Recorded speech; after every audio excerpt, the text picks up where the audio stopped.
Bienvenidos a Relatos de Medianoche, donde cada historia se escucha mejor con las luces apagadas. Si te gusta el terror, no olvides dejar tu like, tu comentario y suscribirte para más relatos que te helarán la sangre. Prepárate, porque el video está a punto de comenzar. Hay cosas en este mundo que no se explican con palabras simples. Cosas que la gente prefiere olvidar porque recordarlas significa aceptar que no todo tiene lógica. Que hay lugares donde las reglas normales no funcionan, donde algo oscuro quedó atrapado y sigue esperando. Esta historia no es un invento, es algo que la gente de Hidalgo conoce bien, aunque pocos se atreven a contarla completa. Es sobre un pueblo llamado Las Peñas y sobre una mujer que nunca se fue del todo, dicen algunos, especialmente quienes conocen los lugares más apartados de Hidalgo, que existen sitios donde el tiempo parece torcerse, pueblos detenidos en otra era, donde la neblina jamás desaparece del todo y las noches duran más de lo que deberían. Uno de esos sitios se llama Las Peñas. No lo vas a ver en el GPS. Tampoco tendrás señal al acercarte. Los letreros de la carretera están tan desgastados que apenas se distinguen. Y si preguntas cómo llegar, la gente de los alrededores solo te dirá que mejor no vayas, que ahí ocurren cosas, que ahí habita algo que nunca debió existir. No es un cuento inventado para asustar chamacos, es algo que la gente cree de verdad, algo que han visto, algo que han vivido. Hace décadas, cuando Las Peñas no era más que un puñado de casitas de adobe con techos de lámina, vivía una mujer conocida por todos. Se llamaba Teodora, una curandera que dominaba las hierbas del campo, los rezos heredados y los remedios que ya casi nadie recordaba. Cuando un niño enfermaba de algo extraño, las madres iban directo a buscarla. Cuando alguien tenía mal de ojo o un susto que les quitaba el alma, ella sabía cómo ayudar. La respetaban, y algunos le tenían ese tipo de miedo que nace cuando alguien guarda secretos que los demás no pueden comprender. Porque Teodora no solo curaba, también sabía cuándo llovería, sabía quién iba a morir, y lo más inquietante era que nunca envejecía. Mientras los demás se encorvaban con los años, ella seguía igual, con el mismo rostro y la misma mirada profunda. Unos decían que su don venía de su abuela, otros aseguraban que conversaba con cosas que nadie podía ver, que por las noches se oían voces dentro de su casa, voces que no eran humanas, pero nadie la cuestionaba. Todos la necesitaban. Hasta aquella noche de noviembre, una mujer joven llegó corriendo a su puerta, asustada, con el parto adelantado. Venía sola, empapada en sudor, con los ojos desorbitados por el dolor. Teodora la recibió con calma y la hizo pasar. Cerró la puerta, y dentro comenzó todo. Los gritos duraron horas. Eran gritos de angustia, de un parto que se torcía. La gente del pueblo se reunió afuera, inquieta. Algunos rezaban, otros solo observaban la puerta cerrada. Cuando al fin el silencio cayó, la puerta se entreabrió. La joven salió pálida, temblorosa, con los ojos hinchados de tanto llorar. No llevaba nada en brazos. El bebé nació sin vida. Teodora salió después, limpiándose las manos. Su cara se veía seria y cansada. Intentó explicar que a veces las cosas suceden sin remedio, pero la madre no quiso escuchar. Con la voz quebrada, la señaló y gritó algo que lo cambió todo, que Teodora lo había hecho a propósito, que le había robado al bebé, que era una bruja. Esa palabra corrió como incendio en pasto seco. Bruja. La gente empezó a murmurar, a recordar cosas raras, a mirar con sospecha. En cuestión de horas, el pueblo entero estaba en su contra. Esa noche, un grupo de hombres se reunió con antorchas, palos y piedras. Decían que Teodora había engañado a todos, que su poder no era santo. Decían que había que detenerla antes de que dañara a alguien más. Y sin pensarlo demasiado, fueron a su casa. Teodora estaba sentada junto al fuego. Cuando escuchó los gritos y vio las antorchas, supo lo que venía. No huyó, no suplicó. Solo se quedó quieta, resignada, como si ya lo hubiera visto. Los hombres rodearon la casa y la llamaron. Ella no contestó. Prendieron fuego a la madera seca. Las llamas subieron rápido y el humo oscuro llenó el aire. La gente miraba desde lejos, algunos llorando, otros convencidos de que hacían lo debido. Pero entonces ocurrió lo imposible. La puerta se abrió de golpe, y entre las llamas salió Teodora. Caminaba despacio, con la cabeza erguida. Su ropa estaba intacta, su piel sin una marca. Su cabello flotaba como si estuviera bajo el agua, y sus ojos, antes cafés, eran ahora completamente negros, vacíos, profundos. La gente quedó paralizada. Algunos cayeron de rodillas, otros quisieron correr pero no pudieron. Y Teodora habló. Su voz había cambiado, era grave, helada. Dijo que si creían que el fuego la detendría, estaban equivocados, que habían despertado algo que no debían, que pagarían por lo que hicieron, y después desapareció, como si nunca hubiera estado ahí. A la mañana siguiente los hombres revisaron las ruinas. Todo estaba hecho cenizas, menos los símbolos dibujados en el piso con algo parecido a sangre seca, figuras incomprensibles. En una pared, arrancado con uñas, aparecían los nombres de las familias del pueblo. Desde ese día Las Peñas cambió para siempre. Primero desaparecieron niños, 3 en menos de un mes. Luego vinieron los sustos nocturnos, golpes en ventanas vacías, miradas invisibles en la oscuridad, voces. Una voz de mujer, suave, cariñosa, venía del cerro, de lugares donde nadie debía estar. Y siempre decía lo mismo: ven, yo te cuido. Al principio solo la oían quienes caminaban solos de noche. Luego empezó a llegar hasta las casas, llamando a la gente por su nombre, prometiendo cosas que solo ellos deseaban. Y quienes respondían, simplemente cambiaban, o no regresaban. Animales aparecían sin vida, sin sangre, colgados en los árboles. Cerca de ellos, huellas de pies descalzos de mujer, profundas, pesadas. El pueblo entró en pánico. Crearon reglas estrictas: 3 cerrojos a las 10, espejos cubiertos, ventanas cerradas hasta el alba. Y lo más importante, nadie debía responder si alguien lo llamaba por su nombre desde afuera.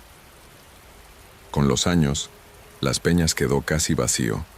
Solo viejos permanecieron, acostumbrados al miedo, hasta que un joven estudiante llegó hace unos años. Venía de Pachuca, investigando leyendas. Se llamaba Daniel y no creía nada. Preguntaba sin parar hasta que un anciano, harto, le contó todo. El muchacho dijo que pasaría la noche en el cerro para grabar pruebas. Esa noche armó su campamento y comenzó a grabar. Pero la fogata se apagó sola. Sombras comenzaron a moverse, ruidos de pasos, y luego la voz. Una voz suave que lo llamaba por su nombre, diciéndole que sabía lo que él había perdido, que conocía su secreto. Daniel, temblando, preguntó quién era. La voz respondió. La cámara cayó. Se oyeron sus pasos huyendo, y detrás, pasos descalzos alcanzándolo. Un grito, y silencio. Antes de apagarse el video, una voz triste preguntó: ¿por qué me quemaron? Al día siguiente encontraron su celular. El video seguía ahí. Lo borraron y nadie volvió a mencionarlo. Daniel jamás apareció, pero algunos dicen que por las noches se ve a un joven caminando por el cerro, una figura sin expresión, con los ojos muy abiertos que se acerca sin parpadear, y quienes lo ven corren sin mirar atrás. Con el tiempo, la gente de Las Peñas dejó de hablar con extraños. Cada visita despierta algo. Cada investigación hace que la voz regrese más fuerte. Y Teodora, más presente. A veces, por la noche, sale humo oscuro del lugar donde estuvo su casa. A veces se oyen gritos. A veces se ve a una mujer parada en el camino, con el cabello suelto, mirando hacia las casas, esperando, porque Teodora nunca se fue. El fuego no pudo detenerla, la muerte tampoco, y el tiempo no tiene poder sobre ella. Permanece en el cerro, en las sombras, en cada rincón de Las Peñas, y lo peor es que ya no se queda solo ahí. Gente de otros lugares afirma haber visto una mujer en sus patios, o escuchado golpes en sus ventanas, o sentido que alguien los sigue desde la carretera. porque una deuda de fuego no se perdona, y una venganza alimentada por generaciones no se detiene. Dicen que aún busca a los descendientes de los hombres que encendieron la hoguera. Sabe quiénes son, puede olerlos, y cuando los encuentra, les ofrece lo mismo que antes: ayuda, protección, pero a cambio de algo que no revelan hasta que es demasiado tarde. Esa, dicen, es la verdadera maldición. No su furia, sino su necesidad. Necesita gente que dependa de ella, que la invoque, que le tema. Así se mantiene viva, así crece. Por eso, si vas por Hidalgo y ves un letrero viejo que dice Las Peñas, no te detengas. No sientas curiosidad. No pienses que no te pasará nada. A ella no le importa quién seas, solo que hayas entrado a su territorio. Y si alguna noche escuchas una voz suave nombrarte, no contestes, no abras la puerta, no te asomes, porque si es ella, ya no hay vuelta atrás. Cúbrete los oídos, reza, enciende todas las luces, espera el amanecer. La luz del sol es lo único que aún la hace retroceder, por un momento. Pero cuando caiga la noche, volverá, siempre vuelve, porque las brujas no desaparecen, cambian, se funden con la tierra y la oscuridad, y Teodora ahora es más que una mujer, es un susurro, una presencia, una sombra que jamás se va. Mientras alguien la recuerde, mientras alguien cuente lo que pasó, mientras exista miedo, ella seguirá viva. Las Peñas sigue ahí, escondido entre cerros y neblina. Un pueblo detenido en aquella noche de noviembre. Un lugar donde las reglas no se rompen, porque romperlas es perder todo. O peor, y si alguna vez pasas cerca, aunque sea de día, sentirás algo extraño. Un escalofrío que no se quita. La sensación de que algo te observa, de que decide si eres digno o no. Y no querrás descubrir qué pasa si te quedas, porque en Las Peñas nadie se queda por accidente. Hay cosas en este mundo que simplemente escapan a la lógica humana. Costumbres tan antiguas que se pierden entre los recuerdos de los abuelos y en los murmullos que trae el viento desde los cerros. En México, donde la tierra guarda secretos que vienen de civilizaciones olvidadas, existe un miedo del que pocos se atreven a hablar en voz alta. Las brujas mexicanas no son como las de los cuentos europeos. No llevan escobas ni sombreros puntiagudos. Son algo mucho peor. Son descendientes de fuerzas oscuras que existen desde antes de la llegada de los conquistadores, desde épocas en las que los dioses caminaban entre los hombres y la magia exigía un precio de sangre. A estas entidades los viejos las llaman las hijas de Mometz-Copinqui, mujeres que realizaron un pacto siniestro. A cambio de poder obtuvieron fuerza, pero perdieron todo rastro de humanidad. Esta es la historia de una de ellas. Nadie en San Martín de las Flores sabía con certeza cuándo comenzaron los sucesos extraños. Algunos aseguraban que fue tras aquel verano tan seco que echó a perder las cosechas. Otros decían que empezó la noche en que Doña Refugio halló a su hijo sin vida en la cuna, con la mollera hundida y la piel helada como el mármol. Lo único que se sabía era que algo siniestro rondaba entre las sombras. Todo dio un giro cuando Marcela llegó al pueblo. Era una joven de unos 25 años, de mirada intensa y pasos casi silenciosos. Nadie conocía su historia ni por qué había elegido un pueblito tan pequeño y apartado para vivir. Rentó una casa vieja en la orilla, cerca del cerro. Los vecinos intentaron tratarla con amabilidad, pero había algo en ella que causaba inquietud, un detalle indefinido imposible de describir. La señora Matilde, que vivía un poco más abajo, fue la primera en notar lo raro. De noche, cuando todos dormían, veía luces bajando del cerro. Eran como esferas ardientes que rodaban ladera abajo, acercándose más cada vez. Al principio pensó que su vista le estaba jugando una mala pasada, o que se trataba de algún fenómeno natural, pero las luces volvían cada madrugada, siempre a la misma hora.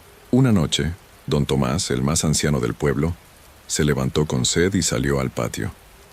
El cielo aún estaba oscuro cuando escuchó un sonido extraño, como el batir de alas gigantes. Al levantar la vista, vio una figura posada sobre el techo del vecino. No era humano del todo ni animal por completo. Parecía mujer, pero tenía enormes alas negras y un rostro deformado. En lugar de boca, tenía un pico. Don Tomás se quedó completamente inmóvil, rezando en silencio, con el corazón latiéndole en los oídos. La criatura no se movía, como si aguardara algo. De pronto, giró la cabeza de una forma antinatural, casi completando un círculo, y pareció fijar la mirada en él. Sintió un terror indescriptible. Pero entonces cantó el gallo anunciando la madrugada, y el ente levantó el vuelo con un graznido escalofriante, perdiéndose hacia el cerro. Al amanecer, los gritos de doña Patricia sacudieron a los vecinos. Su bebé de apenas 2 meses había fallecido. El doctor no encontró explicación. No tenía heridas visibles, pero la piel estaba extrañamente oscura y la mollera hundida, como si algo le hubiera absorbido la vida. El pueblo se llenó de un silencio espeso. La familia estaba devastada. Pero la tragedia no terminó ahí. 3 noches después, otro bebé murió de la misma manera, sin señales de violencia, sin motivo aparente. El pánico se apoderó de todos. Las madres desveladas custodiaban las cunas con velas y rosarios. Los hombres hacían rondas nocturnas, aunque sabían que los machetes no servirían de nada contra aquello. Fue entonces cuando don Tomás reunió el coraje para contar lo que había visto. Algunos dudaron, pero cuando doña Matilde habló de las bolas de fuego, otros comenzaron a recordar ruidos, sombras extrañas y aleteos monstruosos que habían escuchado en noches anteriores. La más anciana del pueblo, doña Guadalupe, escuchó en silencio y luego dijo algo que heló la sangre de todos. Están enfrentándose a una bruja, una de las antiguas, una hija de Momets Kopinki. Explicó que estas mujeres hacían un pacto en momentos de desesperación profunda. Un ser oscuro, tan antiguo como la tierra misma, les ofrecía poder a cambio de su humanidad. Tras aceptar, se transformaban en criaturas nocturnas. Se desprendían de sus piernas para ponerse patas de guajolote, se arrancaban los brazos para reemplazarlos con alas negras, y se quitaban la mandíbula para ponerse un pico afilado, y se alimentaban de los niños. Preferían a los no bautizados. Podían entrar por grietas diminutas, cerraduras o cualquier rendija, transformándose en bruma o viento. Chupaban la energía vital de los bebés, dejándolos vacíos. Y para ellas, el llanto de las madres al amanecer era un deleite. Un silencio sepulcral se extendió por el lugar. Francisco, un joven del pueblo, preguntó cómo podían detener a esa criatura. Doña Guadalupe les dio indicaciones. Bautizar a los niños, colocar un plato con agua y tijeras en cruz bajo cada cuna, poner espejos en ventanas y entradas para que la bruja se horrorizara al ver su reflejo. Luego añadió algo más. Para acabar con ella definitivamente, alguien debía encontrar su guarida y localizar las partes humanas que guardaba. Debían quemarlas con sal. Esa noche, el pueblo entero siguió las instrucciones, pero Francisco y 3 jóvenes más decidieron que era momento de terminar con el mal. Con antorchas y sal, subieron el cerro. La oscuridad se sentía pesada, casi viva. Cerca de la cima, hallaron una cueva escondida. El olor que salía era nauseabundo. Dentro vieron horrores. Ollas con líquidos oscuros, animales que habían sufrido, hierbas secas. Y en una esquina, sobre un petate viejo, las partes humanas. Piernas blancas, brazos delgados y una mandíbula con dientes intactos. Rociaron todo con sal y lo incendiaron. Las llamas crecieron como si reconocieran aquello que destruían. Entonces escucharon un grito lejano. La bruja venía. El batir de sus alas se acercaba cada vez más. Los hombres avivaron el fuego. La criatura apareció en la entrada. Era puro terror. Ojos rojos, pico goteante, garras extendidas. Intentó lanzarse hacia el fuego para rescatar su cuerpo humano, pero ya era tarde. El grito que soltó resonó por todo el cerro. Su cuerpo se agrietó, las plumas cayeron, y poco a poco se desintegró en cenizas que el viento se llevó. El silencio que quedó fue diferente, un silencio de alivio. El pueblo volvió a respirar. Francisco y los demás bajaron del cerro cuando el sol comenzó a salir. Nadie habló durante el camino de regreso. No hacía falta. Todos sabían que habían enfrentado algo que no debería existir, pero que existía. Los días siguientes fueron extraños. San Martín de las Flores parecía despertar de una pesadilla. Los niños volvieron a jugar en las calles, las madres dejaron de llorar, y poco a poco el pueblo recuperó su ritmo normal. Pero algo había cambiado para siempre en la mirada de quienes vivieron aquellos días. La casa donde vivió Marcela quedó abandonada. Nadie quiso acercarse a ella. Con el tiempo las paredes se agrietaron, el techo se cayó, y la naturaleza comenzó a reclamar lo que era suyo. Los zacates crecieron altos, y las enredaderas cubrieron lo que quedaba de aquella construcción maldita.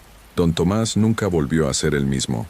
Cada noche antes de dormir revisaba las ventanas 2 veces y colocaba tijeras en cruz bajo su cama. Decía que había visto el verdadero rostro del mal, y que eso no se olvida nunca. Francisco tampoco hablaba mucho del asunto. Cuando alguien le preguntaba, simplemente desviaba la mirada y decía que había cosas que era mejor dejar enterradas en la memoria.